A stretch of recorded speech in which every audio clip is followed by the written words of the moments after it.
Welcome to round 3 of the WMSC 3 America, and we are in Phoenix today for an oval race. This is an older version of Phoenix and the track is quite tight, so while if you get the setup right you can still be quick and take most of it flat, there are some considerations. The first is tyre wear.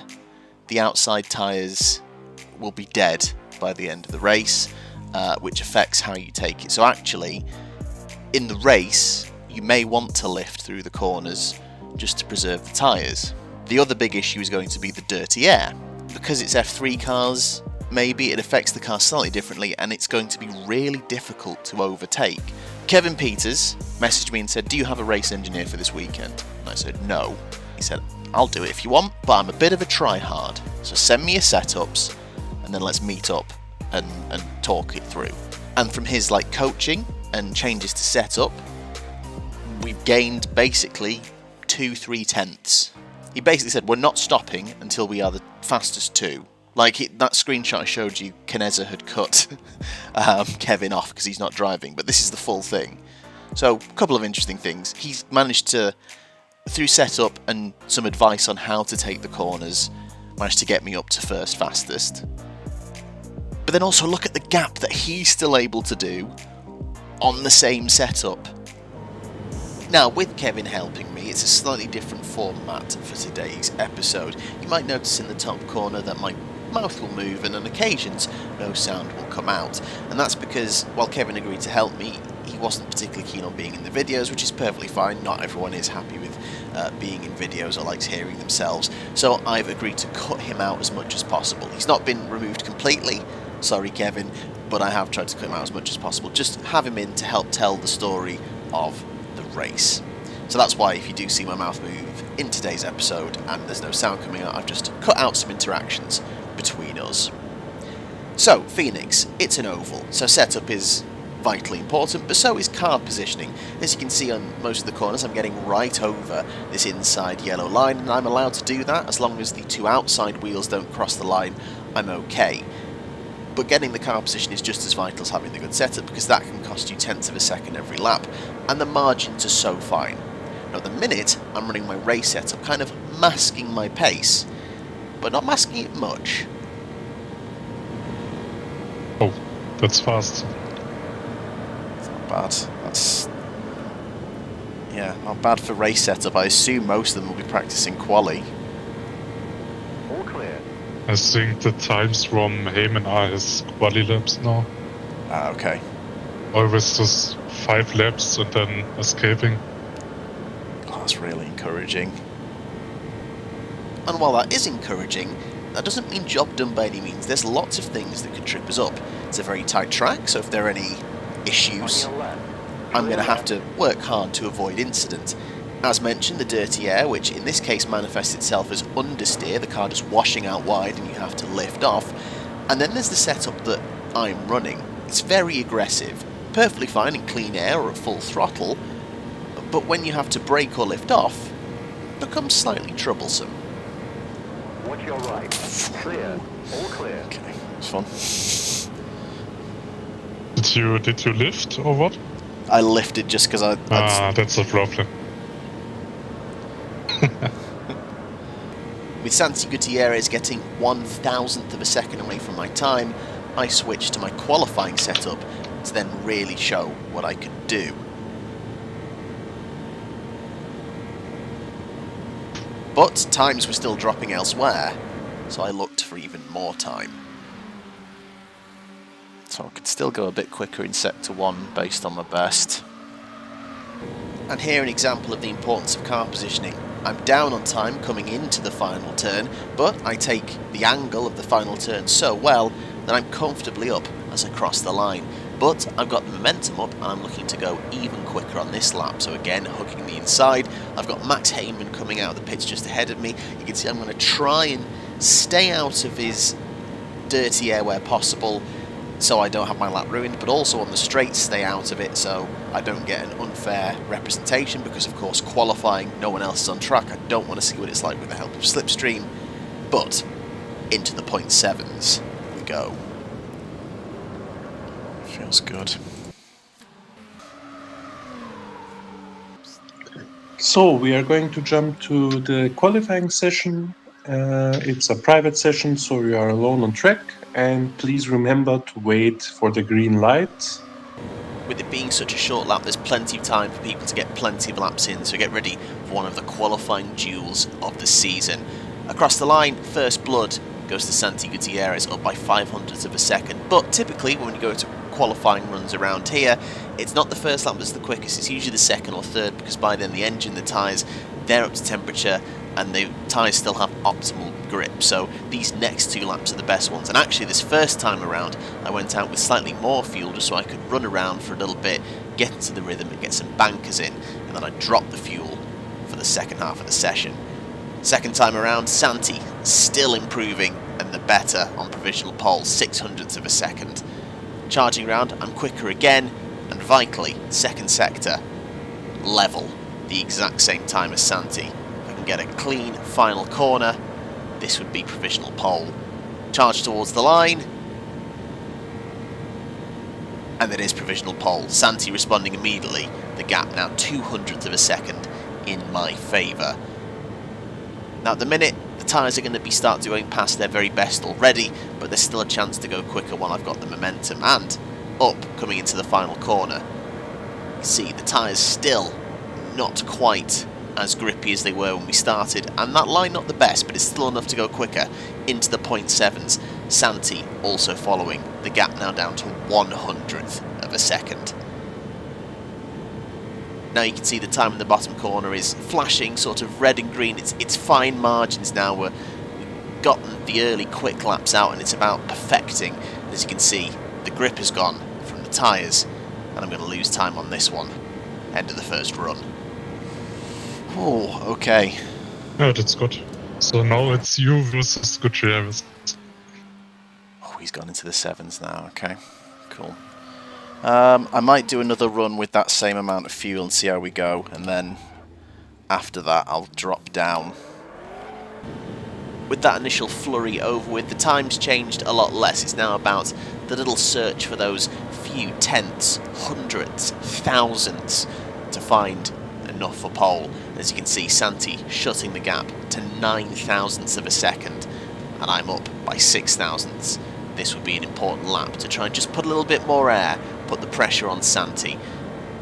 In a pole position fight for the first time in my short racing career, and it was a lot of fun, and an improvement. The gap now 200ths of a second. A lap later, and I'm up by 300ths. Could this be another big improvement? Oh, damn. That would have been quicker, just slightly unsmooth steering input. And in a fight of fine margins, would I live to regret not capitalising on those 300s? All clear. Oh. Okay. So here we go, just under 50 seconds to go. That means 2 more flying laps. The fight for pole position between me and Santi comes down to this. Charging in. The line through turn 1's perfect. Almost cutting, but that is well within the limit. However, I've taken it quicker and I'm down. But on this bump, use it to help rotate the car into the final corner. That's smooth, and as you can see, the car positioning making so much of a difference. I'm now up and faster, the gap just 5,000ths of a second. If I can have a tidy first corner and then do the exact same thing on the final corner, it will be enough to get pole position. While I'm up on my personal best, the sector shows up. I'm down by 200ths. Need to get this final corner perfect. This could be a first ever pole. Checker flag. Oh man. Oh shit.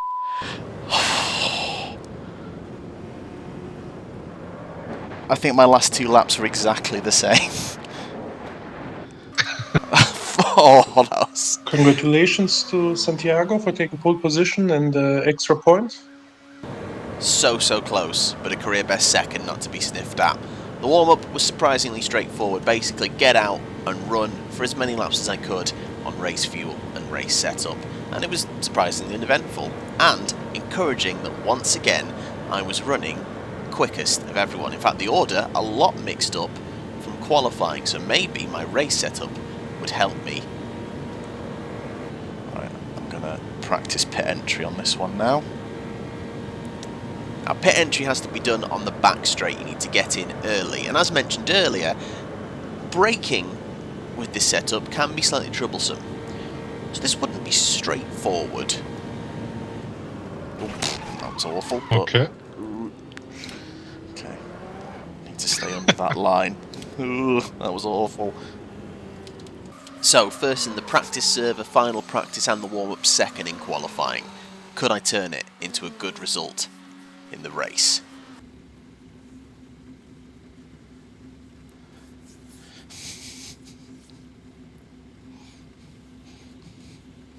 So, good luck. Thank you. It's an oval, so it's our first rolling start of the season. The first one controlled by the game, all restarts controlled by the race director. As ever, replays of key highlights and incidents at the end, including a bit of post-race controversy. But now, can we beat Santi off the start? Green, green, green.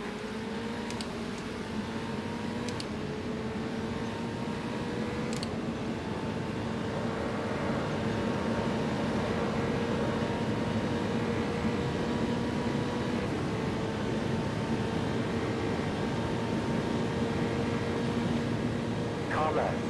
Clear. Clear left. Oh! Car left. Left side. Still there.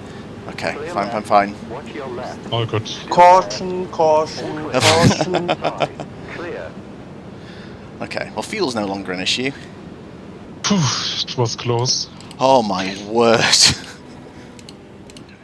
A few minutes later, ready to go again. This time waiting for Alexander Knezovic to call green. We'll hear it via TeamSpeak, but also in the text box in the bottom right corner. And I'm looking out just as much for that as I am for him saying it. On your right. Watch your right. Hold your line. Green, green, green, green. Go, go, go.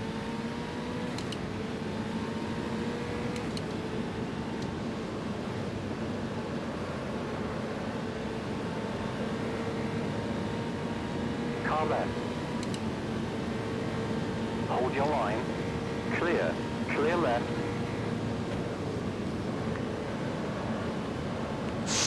Oh my god. That's pushing me out wide. That's not Watch your ideal left. at all. 3 wide. You're on the right. Okay. Clear. Car left. Clear left. Okay. On your left. All clear. It's okay. It's not ideal, but I'd rather just keep running and then let's find the rhythm again. Car right. Yep. Clear right. Clear. Clear right. Oh, come on now. Car right. Right side. Hold your line. Still there. 3 wide. Hold your line. All clear. Clear left. Yes, the dirty air really causing my car some problems, having to back out and then go offline and again losing places. But now I had a little bit of clear air ahead, which meant I could fight off Salto and Carpetta, and they were the ones now struggling with the dirty air, which meant I had a chance to try and reel in Ike Vera ahead. My hope was maybe with a little bit of field spread I could take them one by one. But not a great start, but it's not over yet. The gap is still only 3 seconds up to the leader.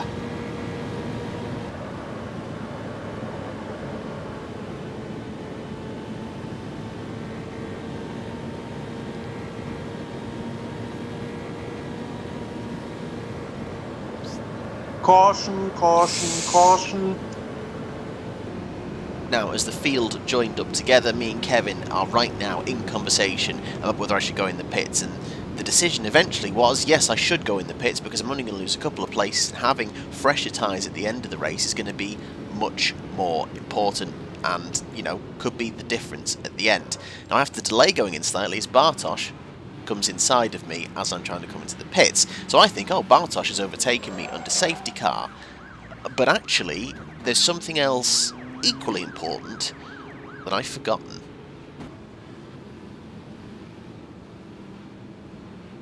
We've got a drive-through penalty. What? You have 3 laps to serve your penalty.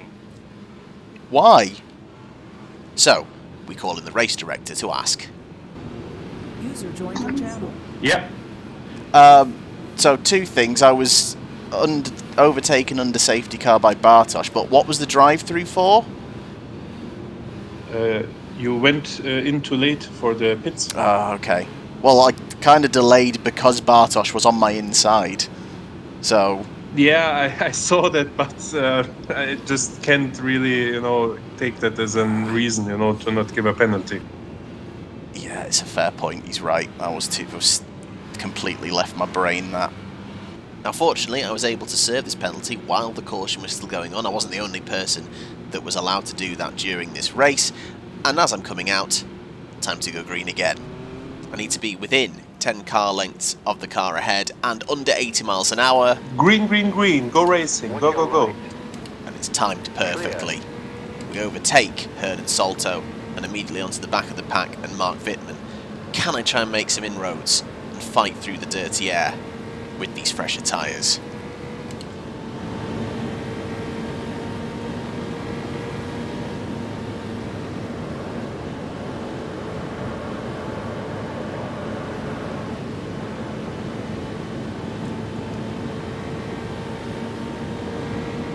So while the restart has gone without issues, you can see I'm struggling still to make inroads, and my first strategy is to just go to the extreme inside where possible to avoid as much of the dirty air as possible in the corners, because, that's the thing that's causing the problem. But now I've got a wall of cars ahead of me, and there's not really that many places to go to avoid the dirty air, so I'm having to lift off, understeer, a real problem, and Hearn Salto has reeled me right back in.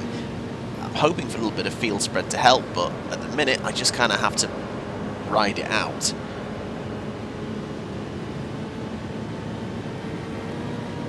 A couple of laps later and Jacob's got back past Mark, but I've gotten nowhere near closer. But here, sticking to the inside has helped me get a good run out of the final corner. A little bit of helpful slipstream on the straight, but then immediately too wide into the entrance of turn 1, and I'm struggling. The issue is the straights are just not quite long enough. There's dirty air in the Sim Racing 500, but that's oversteer, so you can still correct it and, keep your foot in it to a certain extent. And then the straights are long enough where you've got good slipstream to help you out. At the minute, as soon as I start to gain, the straight ends. Here, to the extreme inside, that's a much better angle, but I still drift into the path of the dirty air and have to lift off. So, I tried to go for an even shallower angle. Damn. Let's go a little bit pushed on there, that's okay. And that doesn't work either.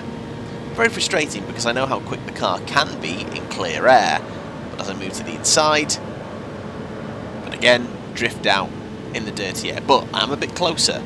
I'm getting pulled along on the straight, a chance into the final corner, but again, too extreme of an entry angle, and I wash wide, and the chance is gone. Frustration starting to set in, bit by bit. Just seems like a little bit of deja vu here. We're already on lap 29, and I can't seem to find a way through. But again, get a good exit out of turn 1, on the run to the final corner, look to make the move, but Mark takes a similar line.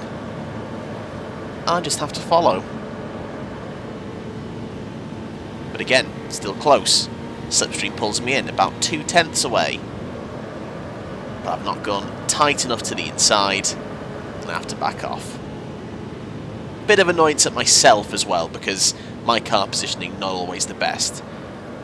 And as you can see at the end of that straight, I was close again. Nothing I could do. And really what I need is just something else to help shake things up, because at the minute, I was stuck.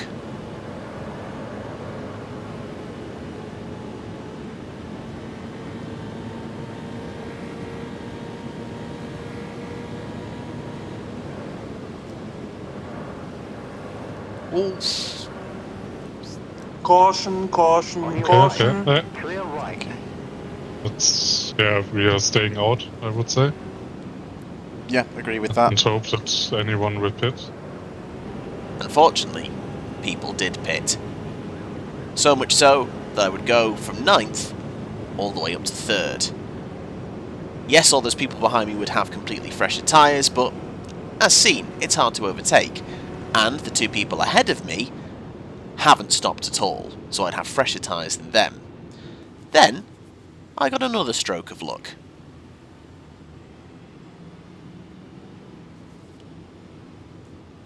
Okay. Oh, Is a red? Yeah, Jacob, you can unlock Clear. yourself. that's good. Watch your left. it's good. Clear. Perfect. Now you can jump Heyman on the start and win the race.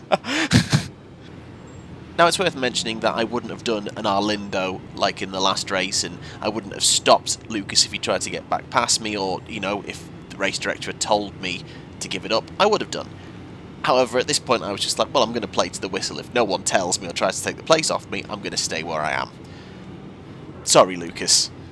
Desperate times. Caution will end this lap. Wait for my green signal. So here we go again. Once again, waiting just as much for that text box in the bottom right as the call, but unfortunately, I get sold a dummy. Car left. All clear. On your Green, left. green, Damn. green, green. Go, go, go, go. Oh, Hold your line. It's because I suddenly got a car left and I thought that was Kinez's green and I had to slam on. On your left. Keep right. Sake. Keep right. Watch your left. All clear. Well, that was horrific. A golden chance to take the lead and get into clear air. Lost. And now, back in 7th. Back behind Mark Vindman. Sake. Some fresher tired people attacking some worn tyre people, so there still might be some moments. yeah, there will be a crash. Yeah, there's always spinning someone. Watch your left. All clear. Clear Okay, right. okay. On your left. All clear. Go, go, go. Oh, I can't believe there's been no caution. Okay. There will be a caution. They are spinning all around in front Caution, of. caution, caution. And just like that, take 2 of the same plan. Stay out and then attack everyone who stayed out. Heyman and Hamilton, as far as we could tell, hadn't stopped at all. Salto we think had, so he would be the only person ahead of us on fresher tyres. But still, a good opportunity to attack from a higher position and maybe still get something. Yeah, need to nail the restart this time around. This time I'm making sure no one is getting on my inside and I want to get past Salto as quickly as possible. There's still a chance. Less than 2.5 minutes of racing to go, plus 1 lap. Waiting for that text box in the bottom corner, along with Kinez's call. Car left. Green, green, green. Go racing. Go, go, go. Clear And it's a left. good start, All but I'm clear. being forced to the Car left. outside. 3 wide. Surely, You're on the this would right. end well. Hold your line. All clear. Oh, I've just been Watch tipped your left. into. All clear. Clear. Yeah. Someone crashed into you. Yeah, Caution, caution, Just caution. take it to the pit. yeah. So, a quick trip to the pit to get the damage repaired, and as I'm catching up with the queue, there's just a few seconds left in the inevitable call. Race will end under caution. That was annoying. Has to be said, a very disappointing day, considering all the potential, but just couldn't make the setup work in the dirty air. You can see how disappointed I am. Congratulations to Max Heyman for taking the win. I would like you to come to the briefing channel if you have some time. Thank you. Yeah. And that meeting brought up a point of controversy. Did Mark Wittmann jump the final restart? Now, he was within 10 car lengths. The question was he over 80 miles an hour before Kineza called green? The fact that he's at full throttle and basically overtaking before the green as well was also a point of debate. But Alexander Knežević would look at the footage and rule after the race. Obviously, with Wittmann finishing second on the road, many people would obviously argue in favour that he jumped it, but I know it's a fine line. Did he jump it? Did he time it perfectly? As we were waiting for the post-race decision, Back Row Motorsports' Jacob Clark and Lucas Hamilton joined me and Kevin for a bit of a post-race debrief. Good racing. Well, I tried for the bits that were green, yeah. Yeah, no. I got taken out by Moreno when he tried to pit or something, this was the only time I'm going to have pace all year in anything. Second restart, whatever restart it was, I was second behind Max, and Lucas, you just came up my inside. Yeah. I was like just about to time it, and then my engineer said, car on your left, and I nearly took that as the signal to go, so I had like a bit of a false start. It's not your fault, it was just I got completely caught off guard, and I was like, and that's why I ended up getting swallowed up on that restart. Yeah, I just saw you go backwards. It's like we went so high on fuel. I'm glad that we did, because I'd rather finish the race and be slow, and it kind of worked out. But again, it's like 50 laps left, and then the news came in. Oh, so Whitman's got 10 seconds then. He's been given 10 seconds. So do I have second? 10 second penalty will be added to his time. Wow. Let's go! That's a 1 point now. I've got a point. I'll take it. Take it and run. If I get that move right on lap 1, it's a completely different race. And I might be able to go ahead and take the lead and control things from there. Obviously, there's restarts to manage. But I feel like, again, from the front, it's easier to manage them when you can just try and take the racing line. Make sure you're on the inside. It's frustrating, because everything seemed like it was in place for at least a good result. Just, a couple of key moments and I could have gotten myself a better position, rather than, getting one from a penalty, but there we go. And then, Santi, the incident with Santi was absolutely not his fault. It's a textbook racing incident. I had to slow because of the dirty air. He just had nowhere to go and tagged me. That's what it is. So another humbling race, dotted with some positives, but Kevin has agreed to put up with my shortcomings, and he's going to help me out again at Interlagos, so that should be interesting. So full of corners, the low and mid-speed corners that I usually make mistakes on, so it's now about trying to get that out of my game, work up a setup, and then just be better in race situations. I can do better, it's in me, but yeah. Another frustrating day. Thank you so much for watching. I hope you're enjoying my attempt at a season. Hopefully we can just keep scoring and improve and see where we end up. See you in Brazil.